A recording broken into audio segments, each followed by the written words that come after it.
Hello. Hi, Jude. Hi, Isabelle. Hello. Hello, Hello. Welcome to this episode of Queer in IFS. Today we have a special guest. So in addition to Alessio and Jude, we have Isabelle. And the topic of today, which I'm feeling very excited about, is social model of disability and IFS. Mm-hmm. That's why we brought our guest here, Isabelle, an expert in social model of disability. So, but let's do a round of introductions first. I'll go first, and then Jude, and then we'll give some space to Isabelle to let us know who she is. So this is Alessio. My pronouns are he, they. I identify as a gender fluid person on the neurodivergent spectrum. In the IFS world, I am currently an IFS trainer. I'm an assistant trainer and also an accredited or not approved clinical consultant and a few other titles that are not coming to my mind at the minute. Very, involved in neurodivergence and queerness and co-hosting this beautiful podcast with Jude. Jude, would you like to tell us a bit more about you, please? Why, thank you, of course. Yes, so I'm Jude. My pronouns are she, they. I'm gender ambivalent, gender queer. I'm also neurodivergent. ADHD is probably the most apt of all the titles for that. For my particular brand of neurodivergence. In IFS world, I'm a certified IFS therapist and an approved clinical consultant. And I also do a lot of training, supervision, and consultation around neurodiversity and support a lot of queer clients and therapists too. Isabelle, would you like to tell us about yourself? I would be happy to. So my name is Isabelle. I use she, her pronouns. I am a cis woman at the moment, and I am exploring queerness. I think it's an ever-going and, an ever-continuing exploration, which I would love to talk about further at another time and would love to talk about further today if you want to.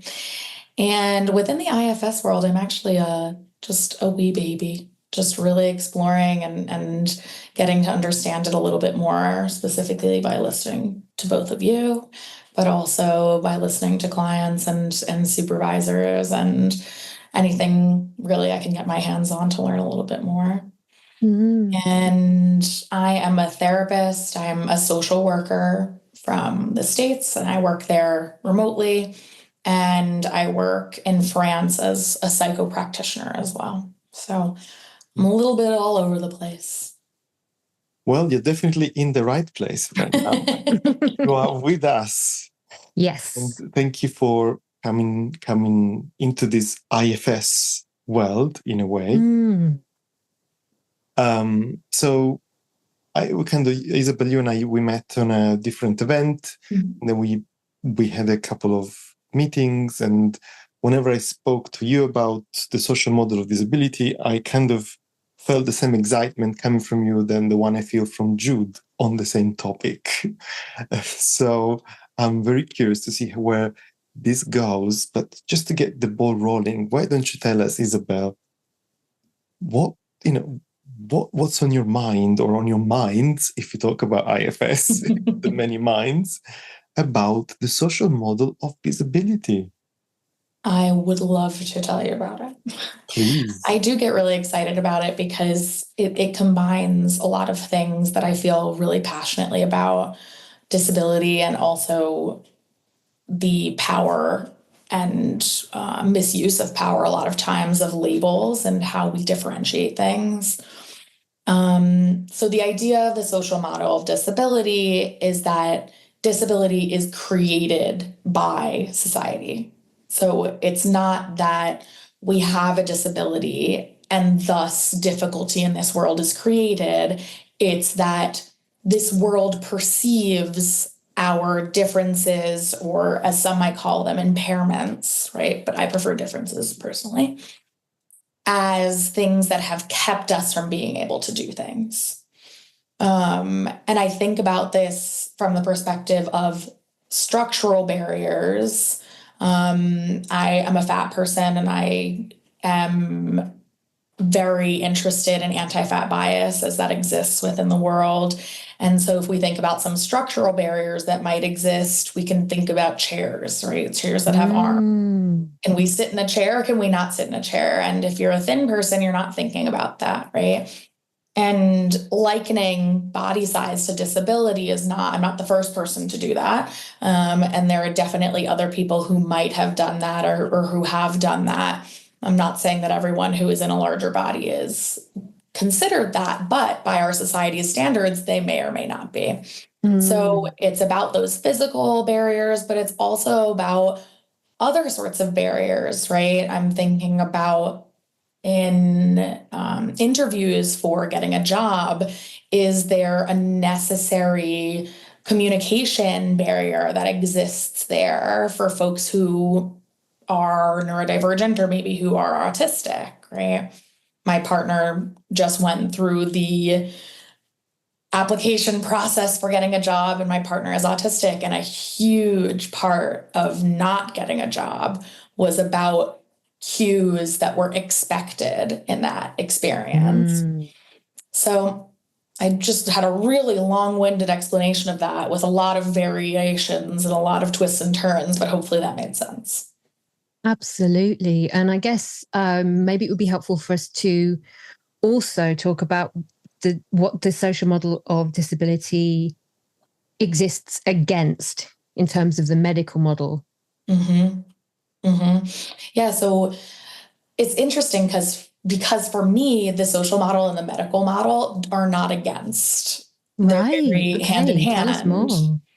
Because the medical model is our classic sort of diagnosis, or if we're talking about neurodivergence, it's all the titles that might fall under the neurodivergent umbrella that we feel like we need to have in regards to having, a word on a paper, that sort of definition.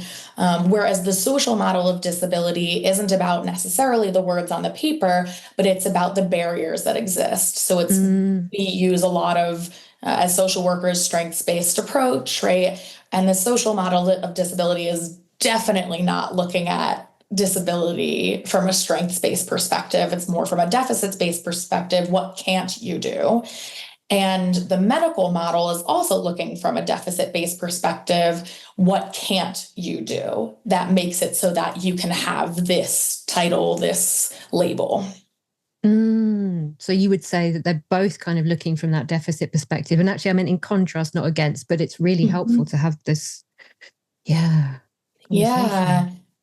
I think so. And I also am not completely against labels as a practitioner and as a person who occupies some of these labels, right? Finding out and exploring my own neurodivergence in regards to ADHD and OCD have helped me immensely in giving myself permission to unmask, permission to explain to people what's going on for me rather than apologize to people for what's going on for me. So there's two parts of it for me, whereas I know others disagree completely in regards to labels, but there is in my opinion, a positive aspect of being able to find community within labels as well. But is it a neutral label? Is it a negative label? Is it a positive label? Right. I think that's where it can often connect. Well, that's for me where it connects with IFS. Because my experience with clients has been that the label for some parts can be extremely positive. Parts that are like, that I'm talking neurodivergence here, but some parts needed that label. For them, it's really positive. And it's validating, and it's lots of other things. And for other parts, it can actually be really negative. And I don't know if you've I also want to check. Yeah, how are you? Where are you, Alessio? I just want to check in, see. Yeah, if you've got any thoughts on that. following with a lot of interest, and I was wondering. First of all, thank you, Isabelle, for naming different forms of difference, like from body shape, being fat, to neurological differences. And I'm still caught, my mind processes things a bit slower than the two of you, I'm afraid. So I'm going to maybe slow you down a little bit. Yeah, great. I'm back to, there's definitely a part for me that's still trying to figure out the difference between the medical model and the social model. My understanding, the social model is got to do with barriers. So we are who we are, but then the society is made in a way that creates barriers to some people and not to others. And therefore, and sometimes that can be the physical. It's physically the barriers, like not having any ramps on a building is a physical barrier. Right. So because you are going to be more or less disabled depending on whether that building has that accessibility for you if you are, say, a wheelchair user. Right. So the disability exists only because society in large doesn't accommodate it, doesn't take it into account. Yeah. It's like an added extra rather than embedded in the way things are built physically and at all levels. Mm-hmm. And then the two of you you seem to have a different opinion, maybe not, about whether this is in contrast or not with the medical model. Now, what is the medical model? That's really what my mind is going on about. Do we have an agreement over here about what is a label that could be like a medical diagnosis like OCD? What are your thoughts? Go ahead, Jude. Okay.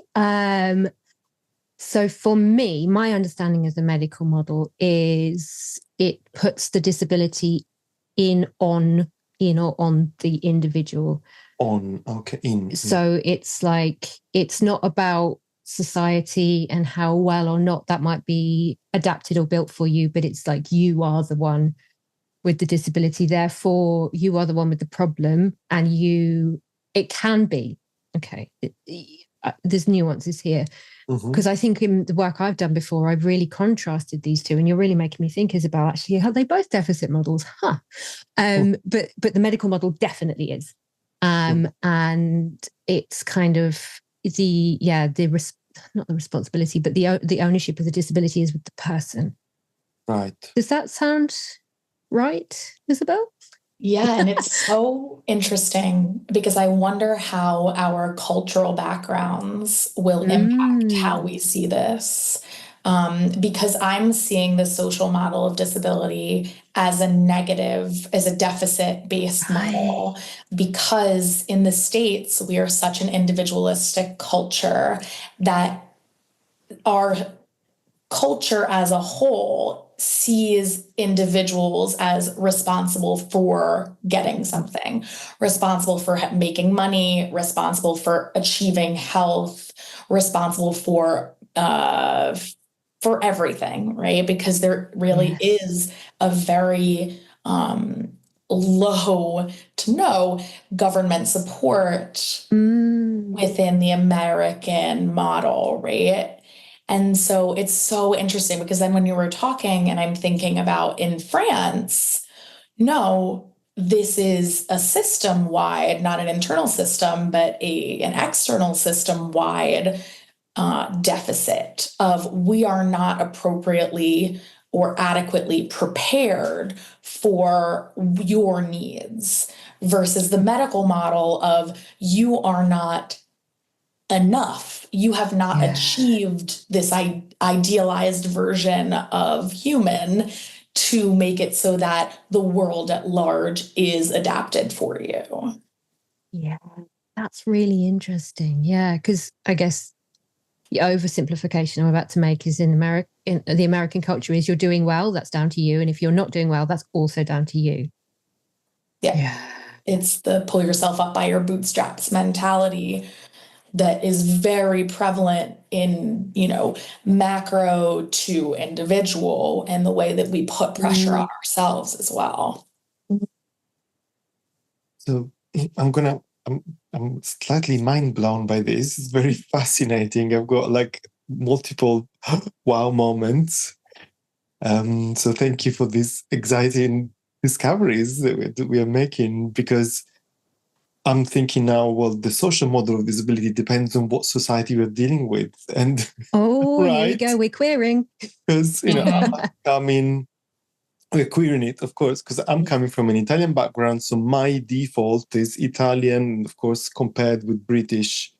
And then Isabelle, yours is American, French, and Jude, you're English or British. British. Yes. Yeah. So I'm thinking how, it translates in terms of IFS. These are burdens, like what we call cultural burdens, what we call legacy burdens. Yeah. And I don't know exactly where I'm going with this, but there is a sense that each of us can have a different definition of society, and therefore the social model of disability will sound different for each of us here and read the listeners.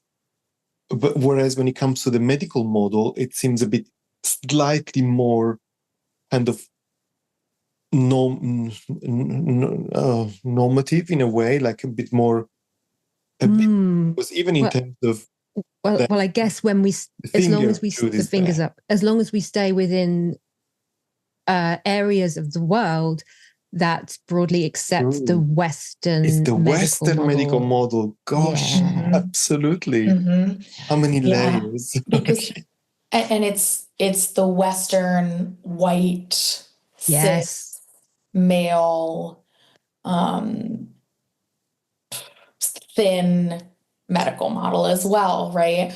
This is, I'm taking us a little bit away here, but it's pertinent, I think, because if we look at anorexia nervosa, right, versus atypical anorexia, there is a BMI that is required for an anorexia diagnosis versus an atypical anorexia diagnosis, right?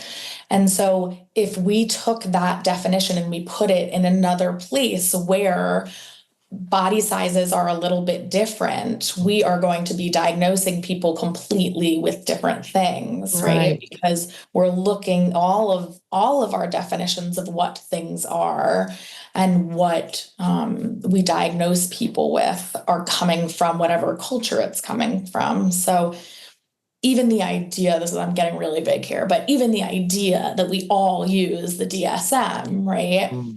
Coming from all of these different backgrounds and different cultures is pretty wild, because you're having all of these different cultures, all of these different backgrounds, all of these different experiences, and we're using one definition for them that is very narrow. And it's that attempt to kind of homogenize and systematize, it creates, it reinforces this typicality, this norm, and the privilege. The closer you are to this center point which doesn't exist, the better off you are, and the further away you are, the worse. And in thinking about trauma is really where I feel as though this is so pertinent to IFS and the work of what we're doing with folks' internal systems, because the further you are from the normative standard, the more societal pressure you're going to be receiving to search for that normative standard. The more trauma you're going to experience, the more parts you're going to have that are really burdened, because you're not trying to be more neurotypical. You're not trying to, or it's not possible to mask more neurotypicality. You're not trying to be closer to whiteness, closer to thinness, closer to, to the heteronormative standards. And so that's where I see a lot of trauma for folks, whether it be from the medical model of disability, of differentiating or of judging differences, or from the societal model of not having people have access. Thank you, Isabelle, for bringing it to the internal world. Is it okay if I say something, Jude, or am I interrupting? Oh, please do. No, not at all. Because as I keep on listening and comparing in my mind between the medical and the social model, I'm thinking, well, medicine is some sort of a creation of a specific society. So I don't know to what extent we can differentiate them. And definitely, and they still exist. No, not different. We can differentiate them, but they probably are more connected than I probably initially thought. Having said that, if we go to the internal family system of a person, there is definitely a sense of society, my system and how to navigate society, and how that boundary between my system and society might make me disabled if there aren't ramps, or if there aren't chairs that kind of allow me to sit, or if there aren't places where I can maybe have my senses somehow relax a bit. So there is that piece of having to navigate a society that is built in ways that are in favor of certain standards and not others. And in addition to this, there is the medical interface, because willingly or not, if you're in a Western country, all these labels that we are using at some point have either come through the medical system or they have been created by them. I'm thinking of homosexuality, and it was diagnosis a few years ago, and now it isn't. And I'm wondering how the neurodiversity, the neurodivergence labels we're using now, at what point that will also move away from a diagnosis. But at the same time, probably people and systems and parts will have to navigate the interaction with two worlds: the world of medicine that will tell me that something in me is wrong, is not the norm, and needs to be perhaps fixed, medicated, or somehow corrected. And then how I navigate this, because I might not have a diagnosis, I might not fall under that topic, but still I might go and not find a way for society to accommodate me. So there's almost like two very clear fronts that are difficult to navigate for any system at any time. So that's where I'm at with it. Fascinating. Yeah.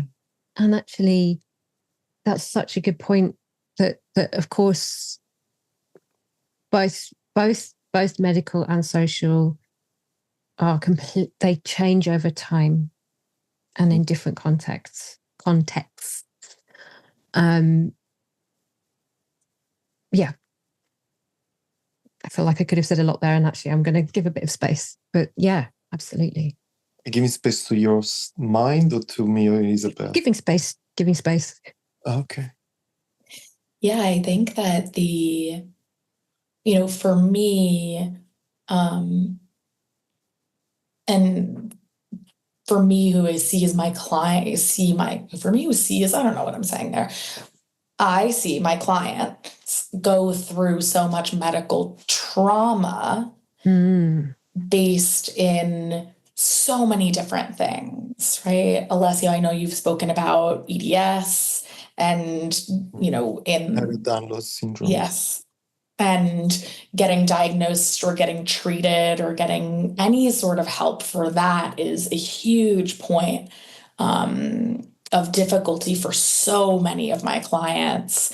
And it's, wildly traumatic to be a neurodivergent person trying to sort of prove to someone who will not believe you that something is going on with your body that you cannot explain, right? Or that you should not have to explain, right? And so I think for me, I definitely have a big part that is quite judgmental of the medical system that I operate within. And so I can feel that coming up here as I'm about to say what I'm going to say, but the medical model is rooted in society. These definitions, these diagnoses wouldn't exist if society wasn't made for the majority. I say majority because I think power, maybe the group in power. Yeah. And so for me, that's where the inextricability comes from between these two models, is that they're not necessarily one and the same, right? But one wouldn't exist without the other as we exist right now, right? In a vacuum, we could probably pull these apart and tease sort of where is medical versus social. But for me, they're so symbiotic at this point that it's really hard to say one is differentiable from the other. And the power dynamic is still there. Mm-hmm. And the traumas that can come from having to seek medical help and having someone who doesn't believe you, literally, or having to approach like a, I don't know, governmental building to ask for accessibility features. There is always an element of you, an expectation that it's all easy to navigate, to fill a form, bring this person, and it's very, very traumatic just to even, and the power of the medical model. I want to say that, you need their approval for medication or for accessing certain types of support, and how different it is from country to country. So huge variation here.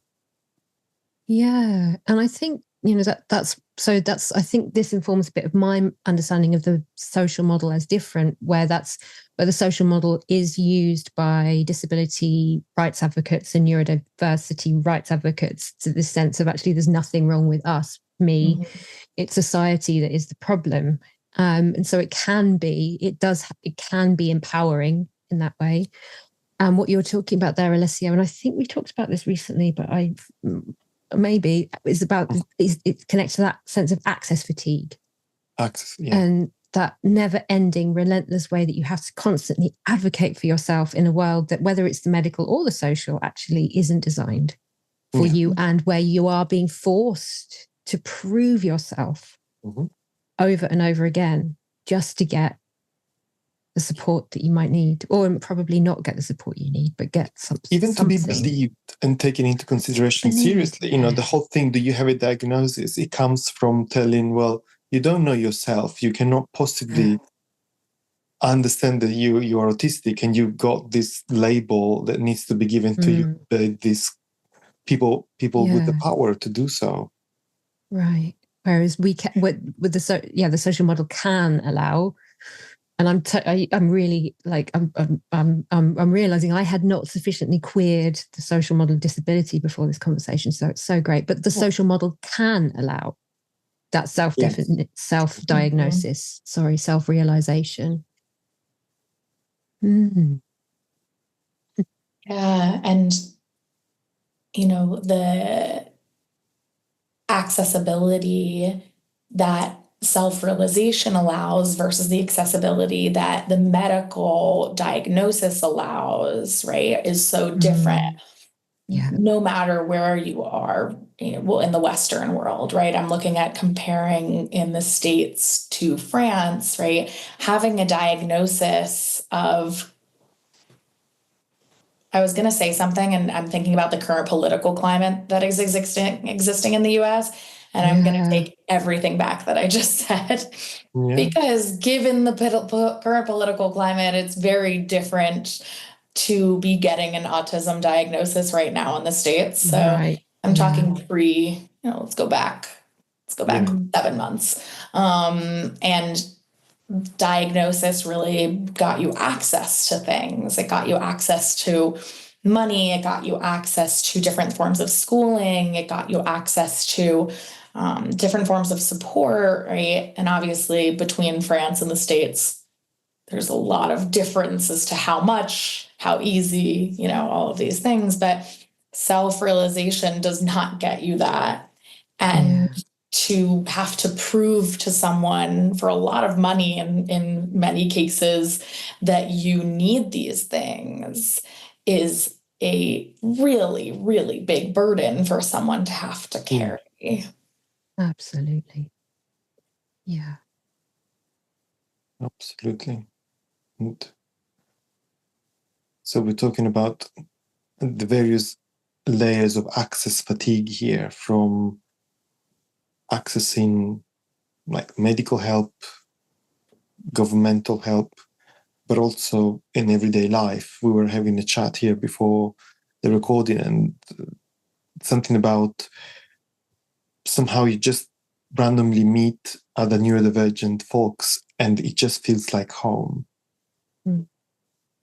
And I think it's, for whoever is listening to this, just sometimes we can be so used to putting effort into getting our kind of diversity seen and respected and validated and supported, that it becomes the norm. It's just a burden that we carry all the time, and it is possible to notice when you don't have to.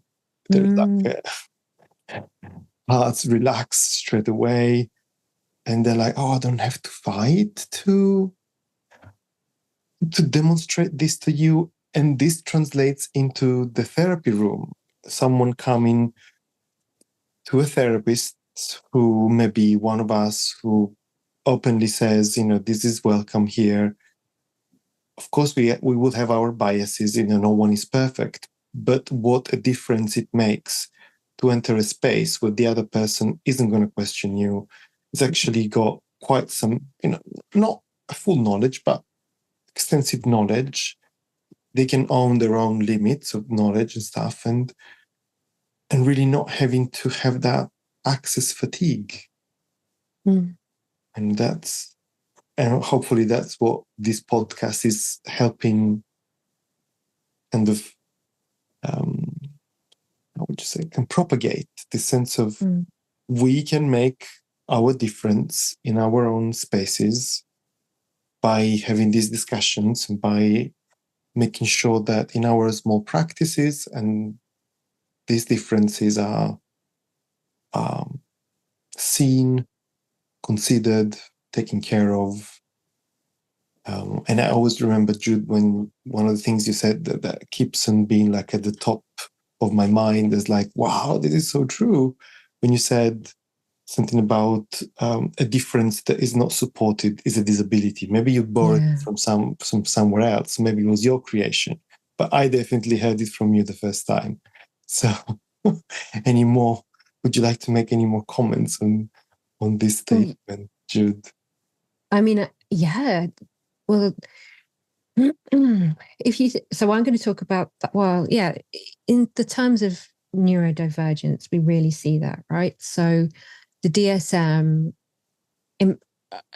I would argue the DSM in terms of the definitions for autism and ADHD are, yes, this is what that looks like, unsupported. And therefore, it is a disability. And, there's nuances to this, and I'm oversimplifying it because of time. Just caveat. But, that is, yeah. So, I'm an ADHDer, and before I knew that, I was significantly more disabled by my ADHD, because so it was showing up in that really unsupported way, because I didn't take care of my energy. I didn't understand these things that I needed to do. I didn't advocate for myself. I didn't take myself out of situations that I found really intense and overwhelming, because I felt, because my managers, my parts were saying, no, you should stay here. This is the normal thing to do. So I was, within myself, I was less supported, and externally, nobody else knew it either. Well, no one had ever told me. Anyway, I'm sure people had spotted it. That blows my mind that I had to find this out about myself at 37, because I'm like, what? Anyway, but my system unsupported fits those diagnostic categories much more than my system supported. Now, yes, clearly I talk very fast, and, there's plenty of things that would still, to someone else who's also ADHD, be like, I see you. But I'm not struggling. And that's because I'm more internally and externally supported in my difference. I'm just, and this is variable day to day, of course, as well. Yeah. And the expectations that are on us within the neuronormative society that we live in mean that our systems are constantly burnt out, right? Yes. I'm thinking about like no neurodivergent person that I know thrives in a 9 to 5. No no Right. neurotypical I know thrives in a 9 to 5. But when we have the opportunity to work following our own pace, which requires unburdening a lot of parts because we have so much of the internalized versions of that you were just saying, Jude, of I'm supposed to be able to do this, just push yourself, right?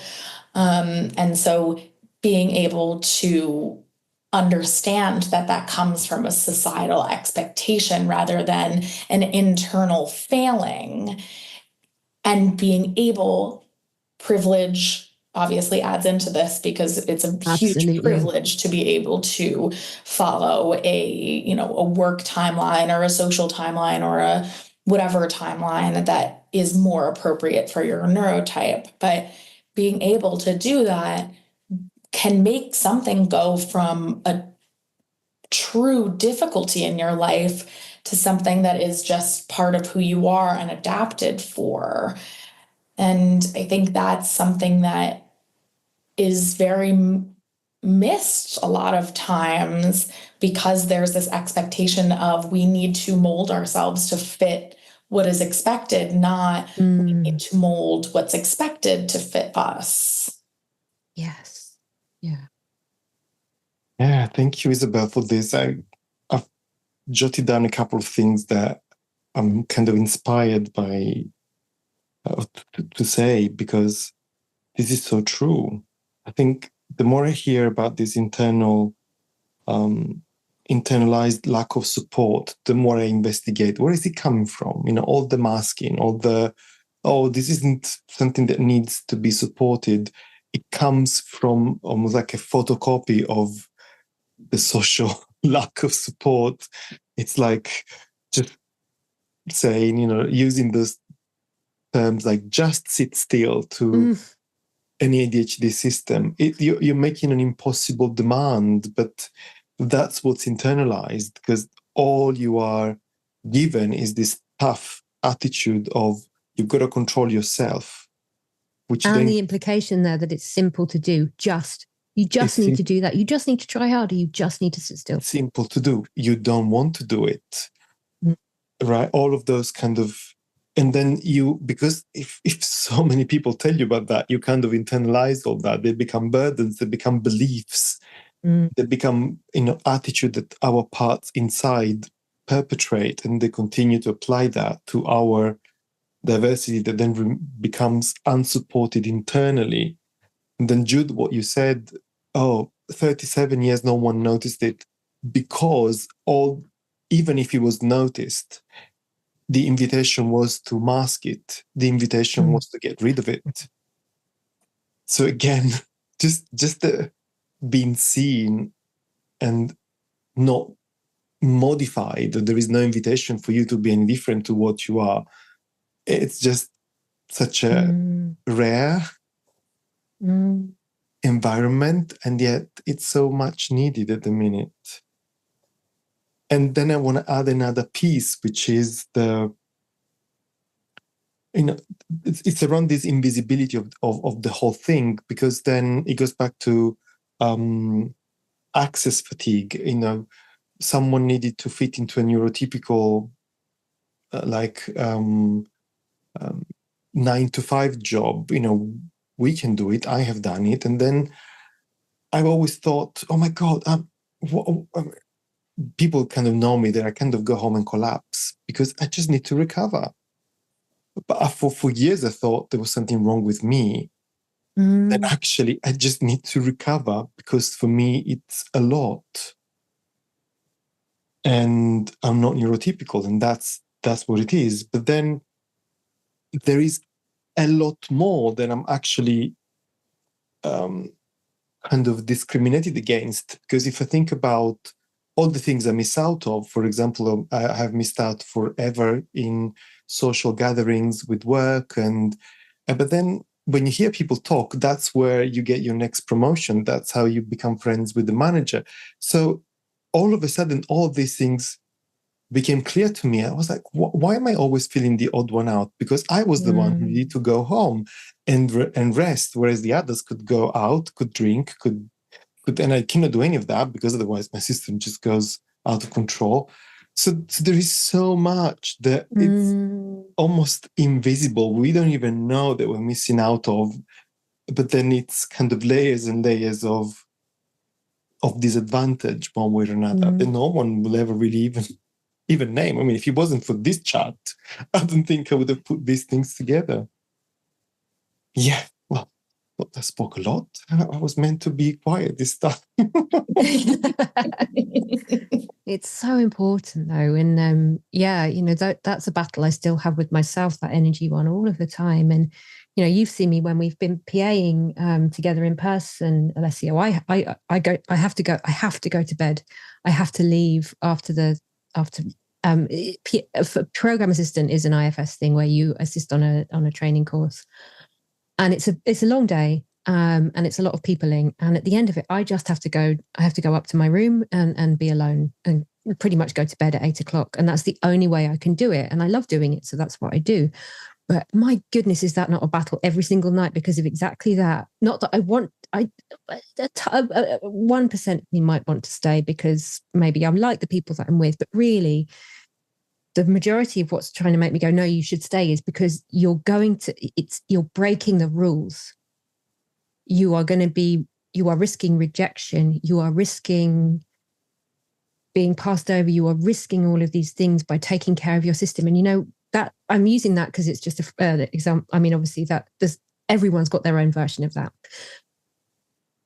It's true, but yeah, often that's true. Like with like what you're saying, Alessio. Yeah, it's that sense of that it's not how in those kind of 9-to-5 places. It's not just about how you perform your job. It is about how you play the game, and the game is being as typical as possible.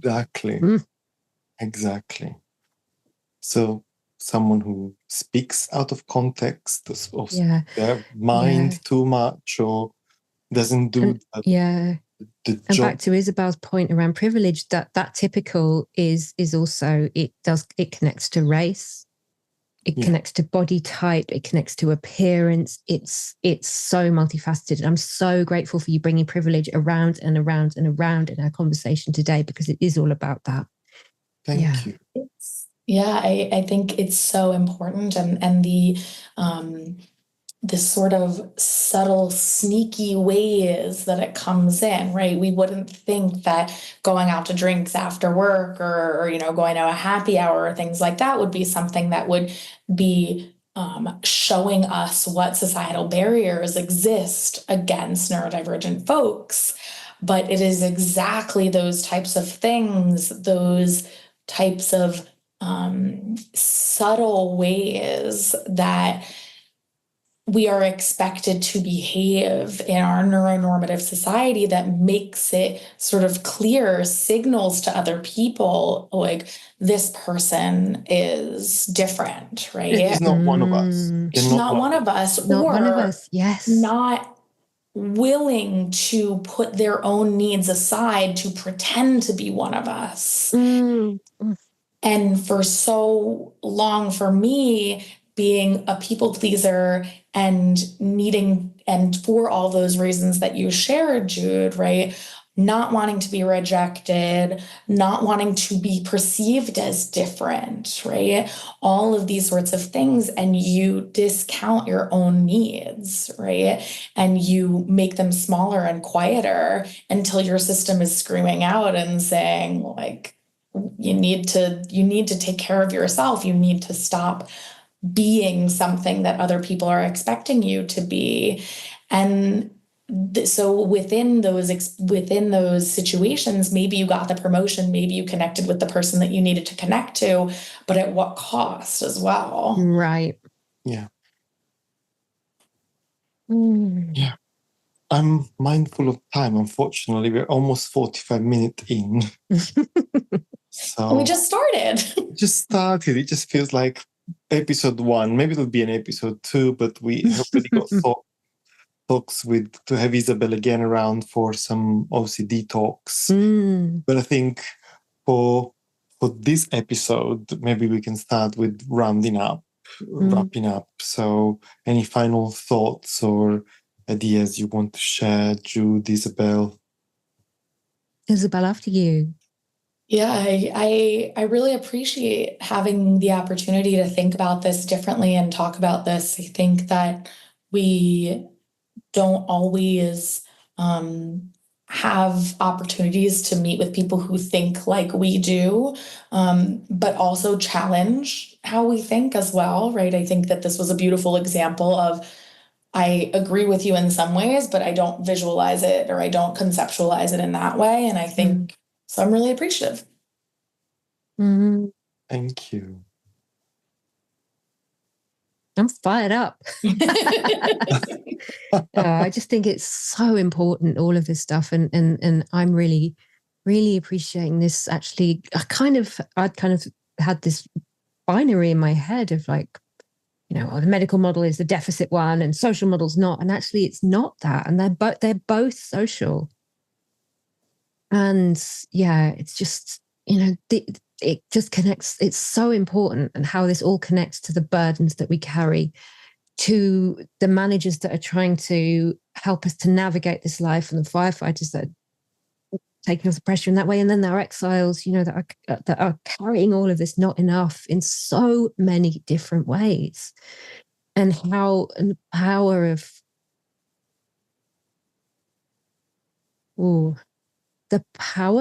okay, hang on, 2 thoughts at once.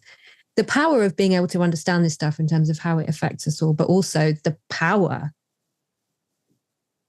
top-down power in all of this on the individual. Yeah.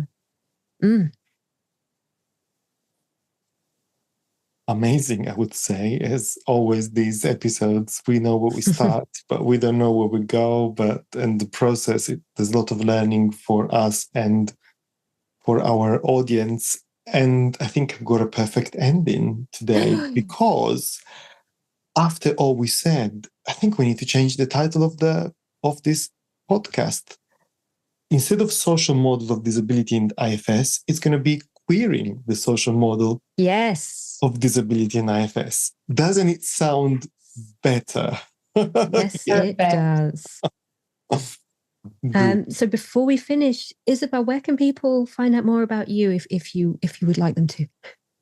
Please come on over. So I have a website. It's just my first and last name, which is isabellevrode.com. Luckily, I have a really unique last name. And we'll put a link in the show notes. Perfect. Yeah, so I'm there if anyone has any questions or ever wants to talk. I'm currently transitioning my practice right now, so it's a little bit haywire on the back end, but everyone can find me there. Yes. Right. Thank you so much. Alessio, where can people find out more about you? On my website, therapywithalessio.com. That's where they can find the videos of this. Also, it's going to be posted on YouTube, and also some articles on the topic. And you, Jude? Yeah, you can find out more about me at my website, which is anchoredinself.co.uk, where I should have links to this podcast. Maybe. I'm sure there are. Working on it.